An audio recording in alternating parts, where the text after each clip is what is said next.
ಒಂದು ಕಾಲ ಬಂತು ನನಗೆ, ಮನೇಲಿ ತಿಂಡಿ ತಿಂತಾ ಇದ್ದೆ. ಯಾರಿಗ್ಯಾರು ಮದುವೆ ಆಗಿದೆ ಗಂಡಸರು ದಯವಿಟ್ಟು ತಮ್ಮ ಹೆಂಡ್ತಿರ ಪಕ್ಕದಲ್ಲಿರುವಾಗ ಸ್ಪೀಕರ್ ಆನ್ ಮಾಡ್ಕೊಂಡು ಮಾತಾಡಬೇಡ್ರಿ. ನಾನು ಇಷ್ಟೆಲ್ಲ ಹೇಳೋ ನಾನೇ ಅವತ್ತು ಸ್ಪೀಕರ್ ಆನ್ ಮಾಡಿಬಿಟ್ಟೆ. ಅವತ್ತು ಒಂದು ಹೆಣ್ಣಿನ ಧ್ವನಿ ಬಂತು, ಹಲೋ ಗೋಪಿ ಅವರಾ. ನನ್ನ ಹೆಂಡ್ತಿ ಅಲ್ಲಿ ಕೂತ್ಕೊಂಡು ತಿಂಡಿ ತಿಂತಾ ಇದ್ದವಳು ನನ್ನ ಪಕ್ಕ ಬಂದ್ಬಿಟ್ಲು. ಹಿಂಗ್ ಸಿಗ್ನಲ್ ಕೊಡ್ತಾಳೆ ಮಾತಾಡಿ ಅಂತ. ಅಂದ್ರೆ ಬಾಯಿನೂ ಬಿಡ್ತಿಲ್ಲ, ಯಾರು ಕಂಡಿಡಿಯೋಣ ಅಂತ ಅವಳು ಹಿಂಗಂದ್ಲು. ನಾನು ಎಲ್ಲ ದೇವ್ರನ್ನೂ ಜ್ಞಾಪಿಸ್ಕೊಂಬಿಟ್ಟೆ, ಯಾವುದು ಹಳೆ ಕೇಸ್ ಓಪನ್ ಆಗದೆ ಇರಲಿ ಅಂತ ಹೇಳಿ ಅಂತಂದೆ. ಅಲ್ಲಿಂದ ಏನು ಹೇಳಬೇಕು, ಗೋಪಿಯವರೇ ನಿಮ್ಮ ವಯಸ್ಸು ತುಂಬ ಚೆನ್ನಾಗಿದೆ, ನಮ್ಮ ಮೇಡಮ್ಮು ನಿಮ್ಮನ್ನೇ ಬುಕ್ ಮಾಡಕ್ಕೆ ಹೇಳವ್ರೆ. ನನ್ನ ಹೆಂಡ್ತಿ ಹಿಂಗೆ ನೋಡ್ತಾ ಇದ್ದಾಳೆ. ನಾನು ಒಂದು ನಿಮಿಷ ಇರಮ್ಮ, ಹೇಳಿದ್ದು ಸುಳ್ಳಾಗಬಹುದು, ಕೇಳಿದ್ದು ಸುಳ್ಳಾಗಬಹುದು, ನಿಧಾನಿಸಿ ಯೋಚಿಸಿದಾಗ ನಿಜವೂ ತಿಳಿಯುವುದು. ಅಮ್ಮ ಏನು ಹೇಳ್ತಾ ಇದ್ದೀರಾ ಅಂದೆ. ಅದೇ ಸರ್ ವಯಸ್ಸು, ದೇವೇಗೌಡರು ಸಿದ್ದರಾಮಯ್ಯ ಥರ ಮಾತಾಡ್ತಿರಲ್ಲ. ಅಯ್ಯೋ ನಿಮ್ಮ ಬಾಯಿಗೆ ಇಟ್ಟಾಕ, ಅದು ವಯಸ್ಸಲ್ಲಮ್ಮ ವಾಯ್ಸು. ಅದೇ ಸರ್ ನಮ್ಮ ಮೇಡಮ್ ಬುಕ್. ನೀವ್ಯಾರು? ನಾ ಇಲ್ಲಿ ಮಹಿಳಾ ಸಂಘದ P1 dance Karnataka dance G ಕನ್ನಡದಲ್ಲಿ ಭಾಳ ಚೆನ್ನಾಗಿ ಡ್ಯಾನ್ಸ್ ಮಾಡ್ತಾ ಇದ್ರಿ. ಈಗ ನನಗೆ ಖುಷಿಯಾಗಿ ನಿಮ್ಮ ನಂಬರ್ ಸಿಕ್ತು, ಫೋನ್ ಮಾಡಿಬಿಟ್ಟೆ, ನಮ್ಮ ಮೇಡಮ್ಗೆ ಕೊಡ್ತೀವಿ ಅಂದರು. ಅಧ್ಯಕ್ಷಣಿ ಮೇಡಮ್, ಸರ್ ಮಹಿಳಾ ದಿನಾಚರಣೆಗೆ ಗೆಸ್ಟ್ ಆಗಿ ಬನ್ನಿ ಅಂದರು. ನಾನು ಯಾಕೆ ಮೇಡಮ್ ಮಹಿಳೆಯರು ಕರೆಸಿ ಅಂದೆ. ಇಲ್ಲ ಮಹಿಳೆಯರ ಬಗ್ಗೆ ಚೆನ್ನಾಗಿ ಮಾತನಾಡ್ತೀರಾ, ಪ್ರಾಣೇಶ್ ಅವರು ಬಂದಿದ್ದಾರೆ, ಮತ್ತು ಕೃಷ್ಣೇಗೌಡರು ಬಂದಿದ್ದಾರೆ, ಸುಧಾ ಬರ್ಗೂರು, ಮತ್ತು ನಮ್ಮ ಸಾಲುಮರದ ತಿಮ್ಮಕ್ಕ, ಎಲ್ಲ ಶ್ರೀಗಳು ಬಂದಿದ್ದಾರೆ, ನೀವು ವಿಶೇಷ ಗೆಸ್ಟು ಅಂದರು. ಖುಷಿ ಆಯಿತು. ದೊಡ್ಡ ಸ್ಟೇಜ್ ಅಂತ ಒಪ್ಕೊಂಡು ಅವತ್ತು ಹೋದೆ. ಎಂಟ್ರೆನ್ಸಲ್ಲಿ ಇಬ್ಬರು ಸೆಕ್ಯೂರಿಟಿ, ಅವರು ಲೇಡೀಸ್, ಬನ್ನಿ ಸರ್ ಒಳಗಡೆ ಅಂದರು. 4 ಜನ ಹೆಣ್ಣುಮಕ್ಳು ಹೂ ಕೊಟ್ಟರು. ಖುಷಿ ಆಯಿತು. ಒಳಗಡೆ ಹೋಗ್ತೀನಿ, ಒಂದು ಪೋಸ್ಟರ್ ಹಾಕಿದೆ ದೊಡ್ಡದಾಗಿ ಎಂಟ್ರೆನ್ಸಲ್ಲಿ, ಇನ್ನೊಂದು ಹೆಣ್ಣು ಮಗಳು ಪೋಸ್ಟ್ರು. ಕೆಳಗಡೆ ಸೂಚನೆ ಅಂತ ಬರೆದಿತ್ತು, ನೀವೆಲ್ಲೇ ಹೋಗಿ ಪಾಲಿಸಿ ಮಾಡಿಸಿ ಮತ್ತೊಂದು ಮಾಡಿಸಿ ಕಂಡೀಷನ್ ಅಪ್ಲೈ ಅಂತಿರುತ್ತೆ, ಅದನ್ನು ಓದಬೇಕು ನೀವು. ಸಣ್ಣದಾಗಿ ಕೊಟ್ಟಿರ್ತಾರೆ, ಅದನ್ನು ಓದಲಿಲ್ಲ ಅಂದರೆ ನಾವು ಮುಂಡ ಮುಚ್ಕೋಬೇಕಾಗತ್ತೆ. ನಾನು ಆ ಸೂಚನೆನ ಓದಿದೆ. ಆ ಹೆಣ್ಮಗಳು ಪೋಸ್ಟ್ ಕೆಳಗಡೆ ಏನು ಬರೆದಿತ್ತು ಗೊತ್ತಾ? ಇವತ್ತಿನ ಮಹಿಳಾ ದಿನಾಚರಣೆ ಕಾರ್ಯಕ್ರಮಕ್ಕೆ ಕಡ್ಡಾಯವಾಗಿ ಮಹಿಳೆಯರಿಗೆ ಮಾತ್ರ ಪ್ರವೇಶ ಅಂತಿತ್ತು. ಈಗ ನಾನು ಒಳಗಡೆ ಹೋಗೋದೋ ಬೇಡವ ನೀವೇ ಹೇಳಿ. ಕಡ್ಡಾಯವಾಗಿ ಮಹಿಳೆಯರಿಗೆ ಅಂದಮೇಲೆ ನಾನು ತಿರುಗಿಬಿಟ್ಟೆ. ಸರ್ ಅದನ್ನೆಲ್ಲ ತಿಳ್ಕೊಬೇಡಿ, ಅದು ಪುಂಡ ಪೋಖ್ರಿ ಬರ್ತಾರೆ ಅಂತ. ನೀವು ಬನ್ನಿ ಸರ್ ಗೆಸ್ಟ್ ಅಂದರು. ವೇದಿಕೆ ಮೇಲೆ ಹೋದೆ, ಇದೇ ಥರ ಮಧ್ಯ ಕೂರಿಸಿದ್ರು. ಈ ಕಡೆನೂ ಲೇಡೀಸ್, ಈ ಕಡೆನೂ ಲೇಡೀಸ್, ಮುಂದೆನೂ ಲೇಡೀಸ್, ಮೈಕ್ನವರು ಲೇಡೀಸ್, ಕ್ಯಾಮ್ರಾದವರು ಲೇಡೀಸ್, ಎಲ್ಲ ಹೆಂಗಸರೇ. ನಾನು ಕೂತ್ಕೊಂಡು ನೋಡಿದೆ, ಓಹೋಹೋ ಇಷ್ಟೊಂದು ಜನ ಲೇಡೀಸ್. ಅದೇ ಥರ ನಿರೂಪಕಿಯಲ್ಲಿ ನಿಂತ್ಕೊಂಡು, ಈಗ ಮಿಮಿಕ್ರಿ ಗೋಪಿಯವ್ರ ಕಾರ್ಯಕ್ರಮ ಅಂದರು. ಚಪ್ಪಾಳೆ ತಟ್ಟದು ಎದ್ದೇಳಿದೆ. ಕೂತ್ಕೊಳ್ಳಿ ಸಾರ್ ಅಂದರು. ಯಾಕೆ ಮೇಡಮ್ ಅಂದೆ. ನಮ್ಮ ಅಧ್ಯಕ್ಷನಿ ಭಾಷಣ ಆದಮೇಲೆ ನೆಮ್ಮದಿಲ್ಲ ಅಂದರೆ ಜನ ಹೋಗ್ಬಿಡ್ತಾರೆ ಊಟದ ಟೈಮು ಅಂದರು. ನಾನು ಓಕೆ ಅಂದೆ. ಅಧ್ಯಕ್ಷನಿ ಮೇಡಮ್ ಯಾವುದೋ ಫೋನ್ ಕಾಲಲ್ಲಿ ಇದ್ರು. ಮೇಡಮ್ ನಿಮ್ಮದೇ ಭಾಷಣ ಅಂದರು. ಅವರು ದಿಢೀರಂತ ಎದ್ದೋಗಿ ಅಲ್ಲಿ ನಿಂತ್ಕೊಂಡ್ರು. ಮುಂದ್ಗಡೆ ಯಾರು ಹೆಣ್ಮಗಳು, ಮೇಡಮ್ ನನ್ನ ಗಂಡ ಕೈ ಮುರಿದಾಕ್ಬಿಟ್ಟವನೆ, ಈ ಗಂಡಸರಿಗೆ ಸರಿಯಾಗಿ ಬುದ್ಧಿ ಕಲಿಸ್ಬೇಕು, ಮೊನ್ನೆ ಮೈಸೂರಲ್ಲಿ ಜೋಶಾಗಿ ಭಾಷಣ ಮಾಡಿದ್ರಲ್ಲ ಹಂಗೆ ಮಾಡಿ ಹೆಣ್ಮಕ್ಳ ಬಗ್ಗೆ ಅಂದರು. ಅವರು ಆಯ್ತು ಮಾಡ್ತೀನಿ ಕೂತ್ಕೊಳ್ಳಮ್ಮ ಅಂದ್ಬಿಟ್ಟು ಭಾಷಣ ಶುರು ಮಾಡಿದ್ರು. ಅದೇ ಥರ ಮೈಕ್ ಅಲ್ಲಿ ನಿಂತಿದ್ದಾರೆ, ಇಲ್ಲೆಲ್ಲ ಸಾಲಕ್ಕೆ ಲೇಡೀಸ್ ಮಧ್ಯೆ ನಾನು. ಅವರು ಶುರು ಮಾಡಿದ್ರು, ಈ ಹಾಳಾದ ಗಂಡಸರಿದಾರಲ್ಲ ಅಂದರು. ಅವ್ರ ಕೈ ಹಿಂಗಂದ್ರೆ ಈ ಕಡೆ ಇರೋದು ನಾನೊಬ್ಬನೇ ಗಂಡಸು. ಅವ್ರ ಕೈ ಹಿಂಗಾದ್ರೂ ಹೇಳ್ಬಾರ್ದಾಗಿತ್ತ, ಗೋಡೆ ಇತ್ತು. ಪಾಪ ಅವ್ರೇನೋ ಮಾತಿನ ಬರದಲ್ಲಿ ಈ ಹಾಳಾದ ಗಂಡಸರು ಅಂದರು, ಅಲ್ಲಿರೋದು ನಾನೊಬ್ಬ. ನಾನು ಫಸ್ಟ್ ಕೈ ಮಿಸ್ ಆಗಿದೆ, ಆಮೇಲೆ ಸರಿಯಾಗುತ್ತೆ ಅಂತ. ಸರಿಯಾಗಲೇ ಇಲ್ಲ. ಶುರು ಆದದ್ದು ಪ್ರತಿ ಸರಿ ಈ ಕಡೆಗೆ ಬರ್ತೈತೆ. ನೋಡೋಕೆ ಈ ಗಂಡಸರು ಅಂತ ಕೈ ಹಿಂಗೆತ್ತಾರೆ. ನೋಡೋಕೆ ಈ ಗಂಡಸರು ಎಮ್ಮೆ ಇದ್ದಂಗವೇ, ಕ್ವಾಣ ಇದ್ದಂಗವೇ, ಮುಳ್ಳಂದಿ ಇದ್ದಂಗವೇ. ಇವ್ರಿಗೆ ನಮ್ಮ ಬ್ಯೂಟಿಫುಲ್ ಹೆಣ್ಮಕ್ಳು ಕೊಟ್ಟು ಮದುವೆ ಮಾಡೋದಲ್ಲದೆ ವರದಕ್ಷಿಣೆ ಬೇರೆ ಕೊಡಬೇಕು ನಾಯಿಗೆ ಮಕ್ಕಳಿಗೆ ಅಂದ್ಬಿಟ್ರು. ಅದು ನನಗೆ ತಿವ್ದಂಗಾಯ್ತು. ನನ್ನ ಅಪ್ಪನಾಣೆ ನಾನು ವರದಕ್ಷಿಣೆ ತಗೊಂಡಿಲ್ಲ. ಈ ಭೂಮಿ ಸಾಕ್ಷಿಯಾಗಿ ಹೇಳ್ತಾ ಇದ್ದೀನಿ, ನಾನು ವರದಕ್ಷಿಣೆ ತಗೊಂಡಿಲ್ಲ. ಅವತ್ತೊಂದು ಅಜ್ಜಿ ಇತ್ತು. ಅಜ್ಜಿ ಅಂದೆ. ಏನಪ್ಪ ಅಂತ. ನನ್ನ ಮದುವೆಯಲ್ಲಿ ನಾನು ವರದಕ್ಷಿಣೆ ತಗೊಂಡಿಲ್ಲ ಅಂದೆ. ಅಜ್ಜಿ ಏನನ್ಬೇಕು, ನೀನು ಮುಸುಡಿಗೆ ಹೆಣ್ಣು ಕೊಟ್ಟಿರೋದೆ ಕೂತ್ಕೊಳ್ಳೋ ಸುಮ್ಮನೆ ಅಂತು. ಅದೇ ಪರವಾಗಿಲ್ಲ, ಕರೆಂಟು ಇದು ಶಾರ್ ಸರ್ಕ್ಯೂಟು. ಹಳೆ ಮುದುಕಿಯರು ಕೆಣಕಬೇಡ್ರಿ, ಭಾಳ ಕಷ್ಟ ನೋಡಿ. ಹೆಂಗೆ ಕೌಂಟ್ರ್ ಕೊಡ್ತು. ನಾನು ಗಪ್ಚುಪ್ ಅಂತ ಕೂತ್ಕೊಂಡ್ಬಿಟ್ಟೆ. ಅಲ್ಲಿ ಶುರು ಹಚ್ಕೊಂಡ್ಬಿಟ್ಟವ್ರೆ.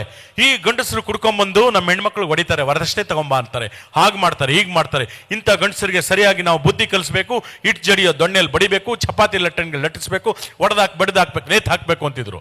ನನಗೆ ಭಯ ಆಗೋಯ್ತು, ಎಲ್ಲಿ ನನ್ಗೆ ಹೊಡೆದು ಬಿಡ್ತಾರೋ ಅಂತ. ನಾನು ನಿರೂಪಕಿಗೆ ಹೇಳಿದೆ, ಮೇಡಮ್ ನಾನು ಹೋಗ್ತೀನಿ ಅಂದೆ. ಏನು ಹೇಳ್ಬೇಕು ಅವರು, 1 ನಿಮಿಷ ಇರಿ ಸರ್ ಅಂತ ಸಿಗ್ನಲ್ ಕೊಟ್ಟರು. ಮೇಡಮ್ ಹತ್ರ ಹೋಗಿ ಅಧ್ಯಕ್ಷೆ ಮೇಡಮ್ ಅಂದರು. ಏನ್ರಿ, ಮಿಮಿಕ್ರಿ ಗೋಪಿ ಅವ್ರು ಬಂದಿದ್ದಾರೆ, ಇವತ್ತು ಅವರದೇ ಕಾರ್ಯಕ್ರಮ, ನೀವು ಒಂದೆರಡು ಮಾತಾಡಿ ಅವ್ರಿಗೆ ಕೊಡಿ, ಕಾಮಿಡಿ ಮಾಡಲಿ. ಮಧ್ಯಾಹ್ನ ಸೆಷನ್ಲಿ ಗಂಡಸರ ಬಗ್ಗೆ ರುಬ್ಬೋಣ ಅಂದರು. ಮೇಡಮ್ ನೋಡಿ ನನ್ನನ್ನೇನನ್ಬೇಕು, ಹೋ ಗೋಪಿ ಅವರೇ, ಅಯ್ಯೋ ಸಾರಿಪ್ಪ, ನಾವು ರೆಗ್ಯುಲರ್ ಮಹಿಳಾ ಕಾರ್ಯಕ್ರಮ ಅಂತ ಗಂಡಸರ ಬಗ್ಗೆ ಬೈತಾ ಇದ್ದೆ, ಬೇಜಾರು ಮಾಡ್ಕೋಬೇಡಿ, ನಾನು ಹೇಳ್ತಾ ಇರೋದು ಗಂಡಸರಿಗೆ ಅಂದ್ರು. ಗಂಡಸರಿಗೆ? ಹಾಗಾದ್ರೆ ನಾನು ಯಾರು? ಅಯ್ಯಯ್ಯೋ, ನನಗೊಬ್ಬ ಮಗ ಇದ್ದಾನೆ 9 ವರ್ಷದವನು. ಏನು ಜನಗಳ ಮುಂದೆ ನನ್ನ ಕಥೆ ಅಂತ ಸುಮ್ಮನೆ ಹಿಂಗೆ ನೋಡಿದೆ, ಯಾಕೆ ಮೇಡಮ್ ಅಂದ್ರು ಅಂತ. ಅವತ್ತು ನನ್ನ ಹೆಂಡತಿ ಬ್ಯಾಡ ಕಣೆ ಅಂದ್ರೂ ನಮ್ಮದು ಮ್ಯಾರೇಜ್ ಆ್ಯನಿವರ್ಸರಿ, ಮದುವೆ ವಾರ್ಷಿಕೋತ್ಸವ, ಈ ಡ್ರೆಸ್ ಬೇಡ, ಇದು ಹಾಕೊಂಡೋಗಿ ಅಂತ ಕುರ್ತಾ ಶೇರ್ವಾಣಿ ಹಾಕಿ ಕಳಿಸಿದ್ಲು. ಅದು ಹೆಣ್ಣುಮಕ್ಳ ಮಧ್ಯೆ ನೋಡೋಕೆ ಒಳ್ಳೆ ಚೂಡಿದಾರ ಹಾಕೊಂಡು ಕೂತಿರೋ ಹೆಣ್ಣುಮಗಳ ಥರ ಕಾಣಿಸ್ತಾ ಇದ್ದೆ. ಬೇಕಾಗಿತ್ತ ಇದು? ಅದಕ್ಕೆ ನಾವು ಓದ್ ಕಡೆ ಈಗೂ ಆಗ್ತವೆ ಪಾಪ. ಆಮೇಲೆ ಕರೆಕ್ಷನ್ ಮಾಡಿ ಹೇಳಿದ್ರು ಮೇಡಮ್ಮು, ಏನು ಹೇಳಿದ್ರು, ಗೋಪಿ ಅವರೇ ಅಯ್ಯೋ ಬೇಜಾರು ಮಾಡ್ಕೊಬೇಡಿ, ನಾನು ಹೇಳ್ತಾ ಇರೋದು ನಿಮಗಲ್ಲ, ಬೇರೆ ಗಂಡಸರಿಗೆ ಅಂತ ಆಮೇಲೆ ಹೇಳಿದ್ರು ಮತ್ತೆ. ಅಂದ್ರೆ ನೋಡ್ರಿ, ಬೇರೆ ಅನ್ನೋ ಒಂದು ಪದ ಹೋದ್ರೆ ನನ್ನ ಮರ್ಯಾದೆ ಎಷ್ಟು ಹೋಯ್ತು. ಅದಕ್ಕಿವತ್ತು ಒಂದು ಪದ ಬಳಸಿದ್ರೆ ಒಬ್ಬ ನಟನಿಗೆ ಧಿಕ್ಕಾರ, ಕೇಸ್ ಹೋಗ್ತಾ ಇದೆ. ಸದನಗಳಲ್ಲಿ ಒಂದು ಪದ ಬಳಕೆಯಿಂದ ಕೇಸ್ಗಳಾಗ್ತಾ ಇದೆ. ಅದಕ್ಕೆ ನಾವು ಮಾತನಾಡಬೇಕಾದ್ರೆ ಬಹಳ ವಿವೇಚನೆಯಿಂದ ಮಾತನಾಡಬೇಕು ಇವತ್ತು ಅಂತ ಹೇಳ್ತಾ, ಮೊನ್ನೆ ಒಂದು ಕಾರ್ಯಕ್ರಮಕ್ಕೆ ಹೋಗಿದ್ದೆ. ಯಾರು ವಾಯ್ಸ್ ಬೇಕು ಅಂದೆ, ನರಸಿಂಹರಾಜ್ ಅವರು ವಾಯ್ಸ್ ಅಂದ್ರು. ನನಗೆ ಬಹಳ ಖುಷಿ ಆಯಿತು. ಹಿರಿಯ ನಟರು, 100 ವರ್ಷ ಅವರಿದ್ದರೆ ಇವತ್ತು 101 ವರ್ಷ. ಅವ್ರ ಮಗಳು ಸುಧಾ ನರಸಿಂಹರಾಜು ಕೇಳಿದ್ರು, ನಮ್ಮ ತಂದೆಯವ್ರ ಧ್ವನಿ ಮಾಡಿ ನೀವು ಕಾಮಿಡಿ ಕಲಾವಿದರಾಗಿ ಅಂತ. ಅವ್ರ ಧ್ವನಿ ಕಲಿಯೋದು ಕಷ್ಟ, ಹಂಗೋ ಹಿಂಗೋ ಒಂದು ಸಿನಿಮಾದಲ್ಲಿ ಕತ್ತೆ ಜೊತೆ ಮಾತನಾಡೋದು ಕಲ್ತ್ಕೊಂಡ್ಬಿಟ್ಟಿದ್ದೆ. ಅದನ್ನ ಬಿಟ್ಟೆ, ಮಾಡ್ತೀನಪ್ಪ ಅಂತ ಕತ್ತೆ ಜೊತೆ ಮಾತನಾಡೋದು ಹಿರಿಯ ನಟ ನರಸಿಂಹರಾಜು. ಅಯ್ಯೋ, ಹೋದ ಜನ್ಮದಲ್ಲಿ ದೊಡ್ಡ ವಿದ್ವಾಂಸ ಆಗಿದ್ದಂತೆ ಈ ಜನ್ಮದಲ್ಲಿ ಕತ್ತೆಯಾಗುಟ್ಟು ಬಿಟ್ಟಿದ್ದಾನೆ. ಮಾತಾಡು ಮಾತಾಡು, ನೀನು ಮಾತಾಡ್ಲಿಲ್ಲ ಅಂದ್ರೆ ಕಬ್ನ ಕಾಯಿಸಿ ಬರೀ ಎಳೆದು ಬಿಡ್ತೀನಿ, ಮಾತಾಡಲ್ವಾ, ಹೋಗ್ಲಿ ಬಿಡು ಹೋಗ್ಲಿ ಬಿಡು ಅಯ್ಯೋ ಅಂತಂದೆ. 4 ಜನ ಚಪ್ಪಾಳೆ ತಟ್ಟಿದ್ರು. ಹಿಂಗೆ ಆ ಧ್ವನಿ ಕೇಳಿದ್ನಲ್ಲ, ಅವನು ಸುಮ್ಮನೆ ಹಿಂಗೆ ನಿಂತಿದ್ದ. ಯಾಕಪ್ಪ ಅಂದೆ. ಯಾವ ನರಸಿಂಹರಾಜು ನೀವು ಮಾತಾಡಿದ್ದು ಅಂದ. ಹಿರಿಯ ನಟ ನರಸಿಂಹರಾಜು ಅಂದೆ. ನಾನು ಕೇಳಿದ್ದು ಆ ನರಸಿಂಹರಾಜು ಅಲ್ಲಣ್ಣ ಅಂದ. ಇನ್ಯಾರು ಅಂದೆ, ರೀಲ್ಸ್ ಅಲ್ಲಿ ಬರ್ತಾರಲ್ಲ ನರಸಿಂಹರಾಜು ಬಳ್ಳಾಪುರ ಅಂದ. ಯಾವುದು ಅಂದ್ರೆ, ನಾನ್ ನಿಮ್ಮ ಅಭಿಮಾನಿ ಅಣ್ಣ, ನಾನ್ ನಿಮ್ಮ ಅಭಿಮಾನಿ ಅಣ್ಣ. ಓ ಹೆಣ್ಮಗು ಹೆಣ್ಮಗು, ಅವ್ರ ಸ್ವಾಮಿ ತಮ್ದು ಬೆಳ್ತಂಗಡಿ ಬೆಳ್ತಂಗಡಿ. ಓ ಧರ್ಮಸ್ಥಳ ಬೆಳ್ತಂಗಡಿ. ಮೊನ್ನೆ ಹೆಂಗಾಸೆ ಬಂದಿದ್ವಲ್ರ, ಬರಾಕಿಲ್ವಾ ನಮ್ಮ ಮನೆಗೆ? ಯಾರೋ ಕುಡ್ದುಬಿಟ್ಟವನೇ ನೀರಾಗ್ತೆ. ಈ ವಾಯ್ಸ್ ಮಾಡಬೇಕಿತ್ತಂತೆ. ಇನ್ನೊಂದು ಹೆಣ್ಣು ಮಕ್ಕಳು ಗುಂಪಂತು. ಅಂಕಲ್ ಮಿಮಿಕ್ರಿ ಮಾಡ್ತೀರಾ? ಹ್ಞೂನಮ್ಮ ಮಾಡ್ತೀನಿ. ಯಾವ ವಾಯ್ಸ್ ಬೇಕಮ್ಮ ಅಂದೆ. ಕಿಪಿ ಕೀರ್ತಿ ಅಂಕಲ್ ಅಂದ್ರು.